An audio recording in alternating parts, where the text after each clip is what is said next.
Hello, moi c'est Priscilla, alias Lady Web. J'accompagne depuis 2018 les marques de la filière équine dans leur marketing et le référencement naturel de leur site. Bienvenue dans le club, le podcast dédié au marketing équestre.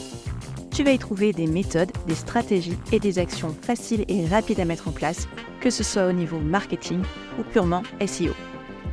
Au programme, des sessions solo où je te partage mes meilleurs conseils, mais aussi des interviews exclusives d'entrepreneurs de la filière équine et d'experts reconnus du secteur. Parce que la filière équine est unique, ce podcast est là pour t'aider à adapter les stratégies marketing à ce secteur si particulier et si diversifié. Prêt à donner de l'impulsion à ton entreprise ? C'est parti, piste à main gauche.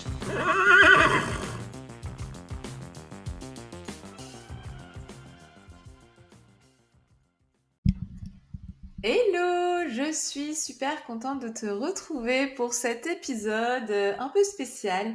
C'est un épisode bilan du podcast. En fait, le jour où va sortir cet épisode, ça fera 1 an que j'ai sorti le podcast, le club. Le premier épisode est sorti le 8 juillet 2024, donc tu vois, c'est tout récent. Et voilà, à l'heure de l'été et à l'heure où il va y avoir une petite pause sur les épisodes, je voulais faire en fait ce petit bilan pour te parler de ce que j'ai vécu, des résultats chiffrés, de mon sentiment sur le fait de créer un podcast. Voilà, et potentiellement tu pourras en retirer des enseignements si toi aussi tu as envie de te lancer.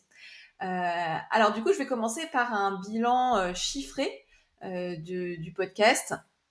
Donc depuis le 8 juillet 2024, il y a eu 26 épisodes qui sont sortis, dont un épisode hors série pour le podcaston auquel j'ai participé pour la première fois. Il s'agissait de mettre en avant une association de notre choix. Et donc moi, j'avais parlé de la fresque des activités équines. Donc voilà, 26 épisodes. Donc ça, là, celui que t'écoutes, c'est le 27e, si je me trompe pas. Il y a quasiment 2000 écoutes sur le podcast et sur tous les épisodes, donc je suis super contente. Donc au global, donc voilà, je trouve que pour un podcast très niche finalement, c'est quand même plutôt pas mal. Donc j'ai des avis, des bons avis et des 5 étoiles sur Spotify et Apple Podcast. Bon, évidemment, j'aimerais avoir plus d'avis, j'aimerais avoir plus de notes. C'est pas évident de motiver les gens à laisser des avis, à mettre des petites étoiles. C'est le nerf de la guerre, hein, pourtant, on le sait tous. Voilà, donc j'en profite, si t'as pas eu l'occasion encore de me mettre une petite note, ça serait super si tu pouvais me mettre un petit 5 étoiles ou même mettre un avis sur Apple Podcast.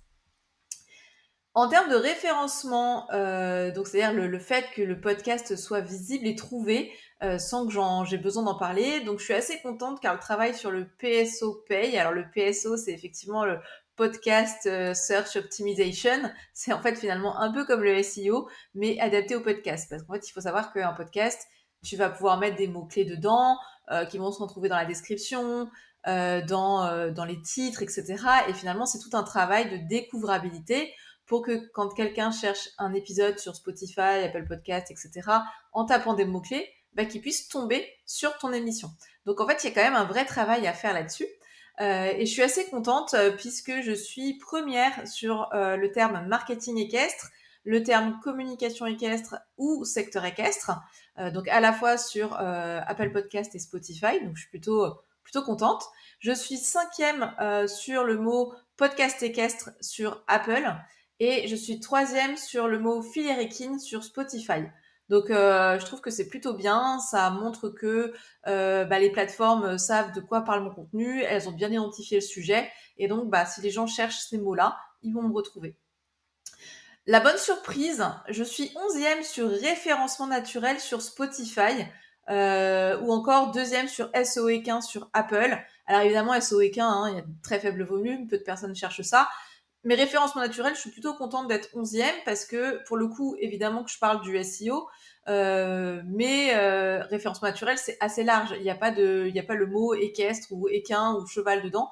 Donc le fait d'être 11e quand même sur référencement naturel, je trouve que c'est quand même une jolie perf. Donc, je suis assez contente. Donc ça, c'était voilà le petit bilan chiffré qui est plutôt bien. On n'est pas sur des énormes écoutes, encore une fois, mais voilà, je m'adresse à des gens, enfin sur un marché assez spécifique, aux marques, aux entrepreneurs qui sont dans la filière cheval. Donc évidemment que tout le monde va pas forcément écouter mes épisodes. Mais je suis quand même assez contente. Maintenant que j'ai fait ce petit bilan chiffré, je voulais aussi vous faire un retour au niveau des investissements. En fait, il faut savoir que ça coûte quand même du temps, évidemment, pas mal de temps, mais aussi de l'argent.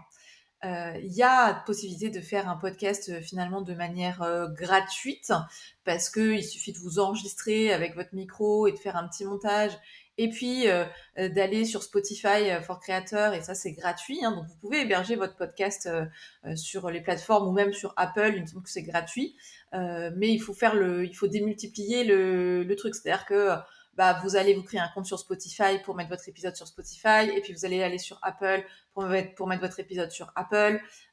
Donc en fait, ça va vous prendre finalement pas mal du temps. Donc moi, j'ai pris le parti d'investir dans des outils.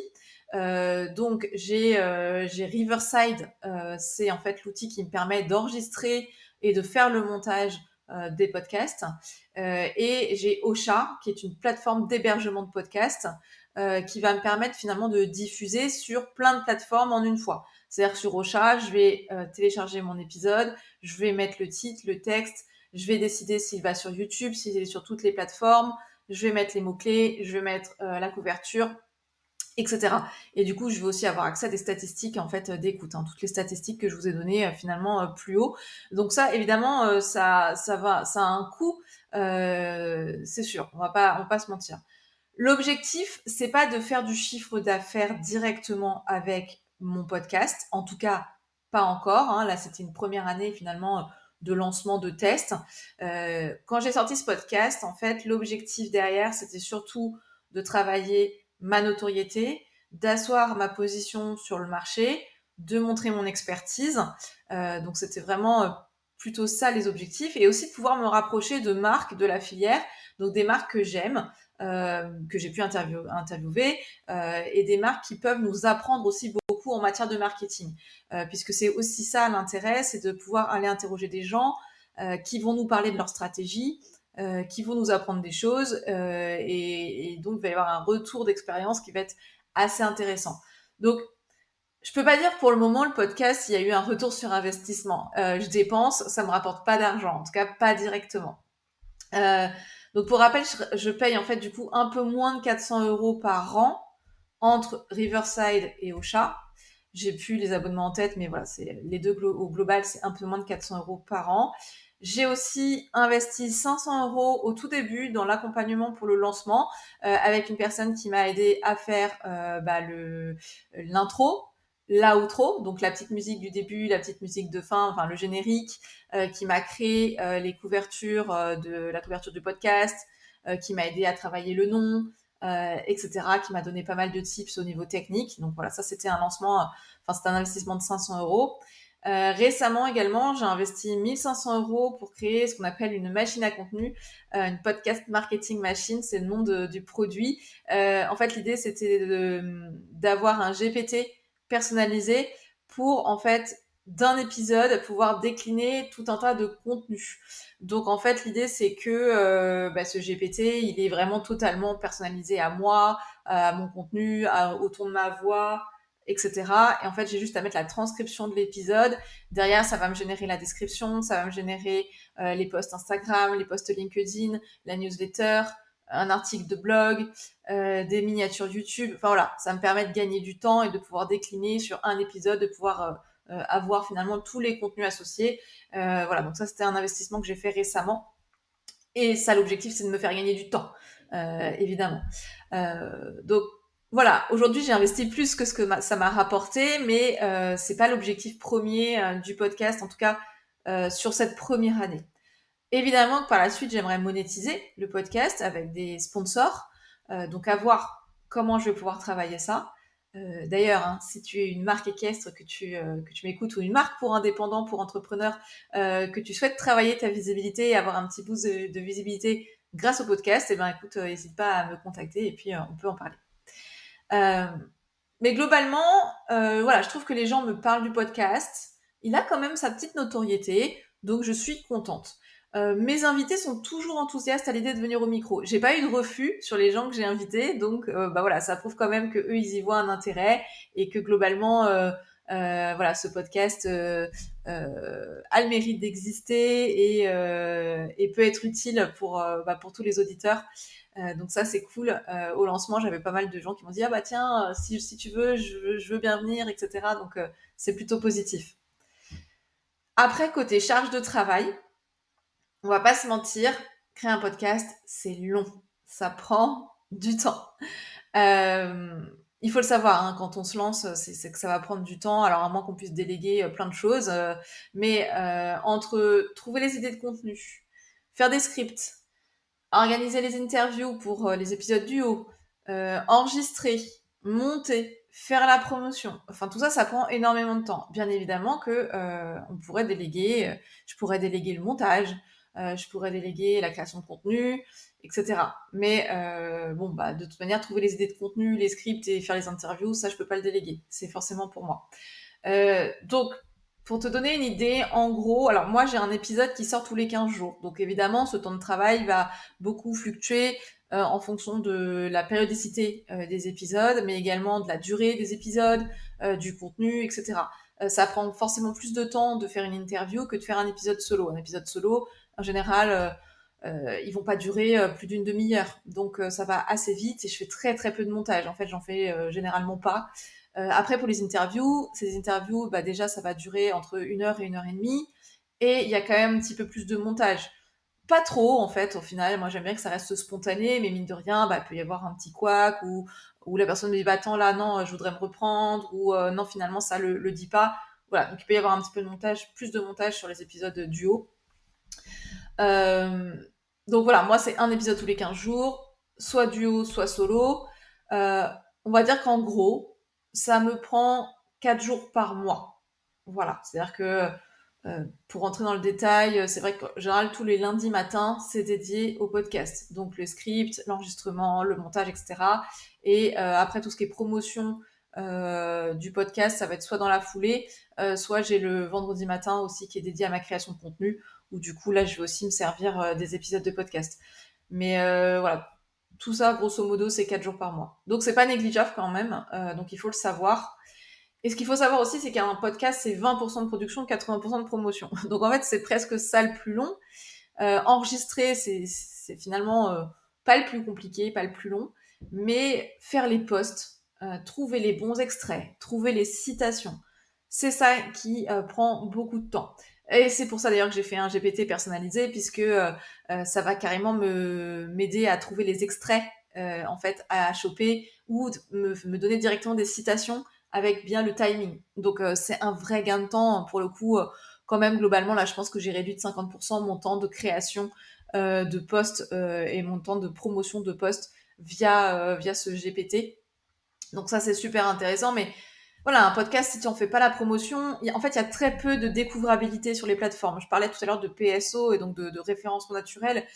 Il y en a, évidemment, les gens vont chercher, ils vont sur les plateformes, ils vont taper des mots-clés, mais globalement, c'est pas si simple que ça. Donc en fait, pour faire découvrir ton podcast, pour faire découvrir tes épisodes et pour qu'il y ait des écoutes, il faut que tu en parles tout le temps. Donc il faut vraiment refaire plusieurs posts, etc.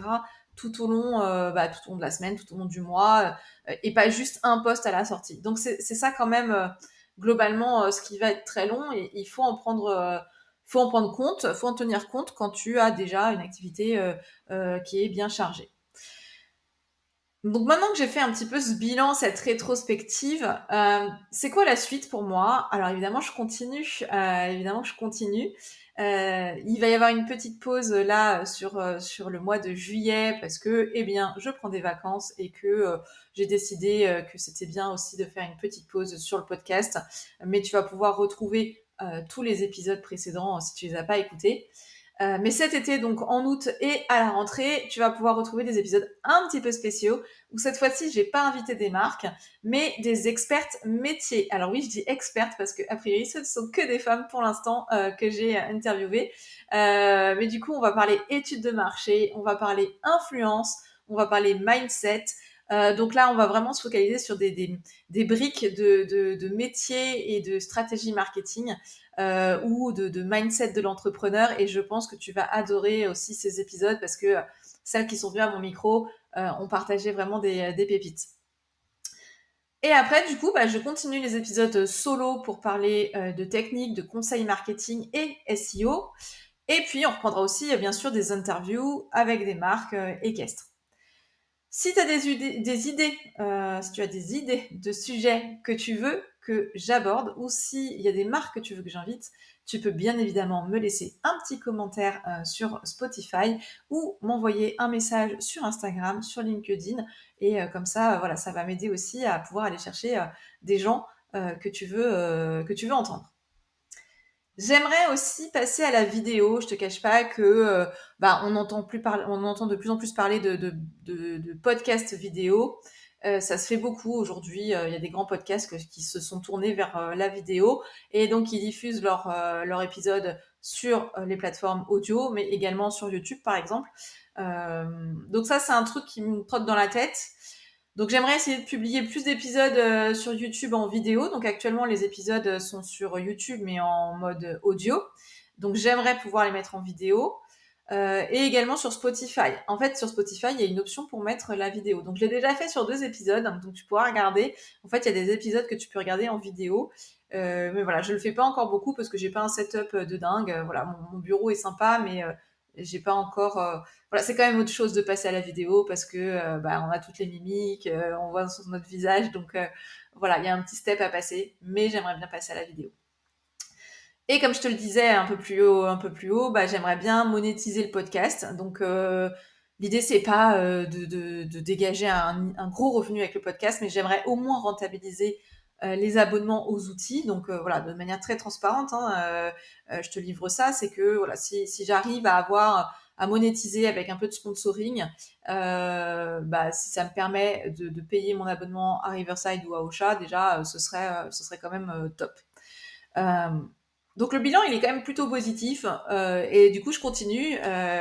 Je crois que c'est 10 épisodes, la moyenne des podcasts pour savoir si du coup ça va marcher ou pas. Il y a beaucoup de podcasteurs qui arrêtent, je crois, au bout de 10 épisodes. Bon, j'en ai fait plus de 20. Donc globalement, je suis plutôt contente. Vous êtes toujours au rendez-vous pour les écouter, donc je suis d'autant plus contente. J'espère encore faire mieux dans les prochains, de parler de sujets qui vous intéressent, avec surtout des choses que vous pouvez actionner, parce que moi, c'est vraiment mon leitmotiv et c'est la même chose dans ma newsletter, le Clubhouse. C'est vraiment de pouvoir vous donner des outils, des conseils que vous pouvez appliquer et pas juste des choses que vous écoutez et qui restent un petit peu dans votre tête, mais que vous pouvez pas appliquer. Donc, c'est vraiment de vous donner des tips concrets. Voilà, j'espère que cet épisode bilan du podcast de 1 an de podcast vous a plu. Et puis du coup, je suis ravie de vous retrouver dès le mois d'août avec des nouveaux épisodes super intéressants, comme je vous l'ai dit, et encore plus de conseils sur le marketing et le SEO adaptés à la filière équestre. À bientôt! Si cet épisode t'a plu, n'oublie pas de t'abonner sur ta plateforme de podcast préférée pour ne rater aucun épisode. Et surtout, si tu as 1 minute, laisse un avis et une note sur Apple Podcast ou Spotify. C'est le meilleur moyen de soutenir le podcast et de le faire connaître. Merci encore de ton écoute et de ton soutien. On se retrouve bientôt pour un nouvel épisode.